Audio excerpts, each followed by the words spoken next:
യേശുവിൽ പ്രിയപ്പെട്ടവരെ, ആ ആത്മീയ പാർട്ടിയുടെ ചിഹ്നമായിട്ട് അവർ തിരഞ്ഞെടുത്തത് ചൂലായിരുന്നു.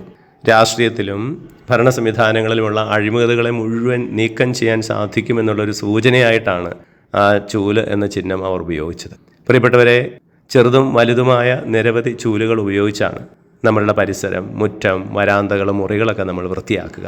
നമ്മുടെ പരിസരവും ചുറ്റുപാടുമൊക്കെ വൃത്തികേടാക്കുന്ന അവശിഷ്ടങ്ങളൊക്കെ വീണ് കിടക്കുമ്പോൾ എല്ലാം പെറുക്കി കളയുക എന്ന് പറയുന്നാൽ ദുഷ്കരമാണ്.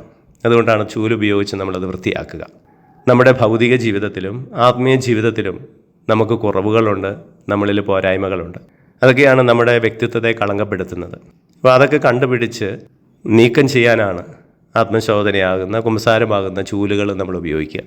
അങ്ങനെ നീക്കം ചെയ്ത് നല്ല വ്യക്തികളായി നമുക്ക് മാറാൻ സാധിക്കും. പക്ഷെ നമുക്ക് തന്നെ നമ്മളിലെ മുഴുവൻ കുറവുകളെയും കണ്ടുപിടിക്കാൻ പറ്റിയെന്ന് വരില്ല.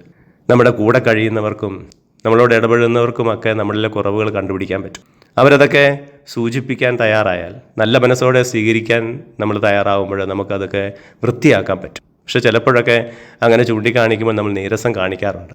അതിന് പകരം അതൊക്കെ നല്ല മനസ്സോടെ സ്വീകരിക്കാൻ സാധിക്കട്ടെ.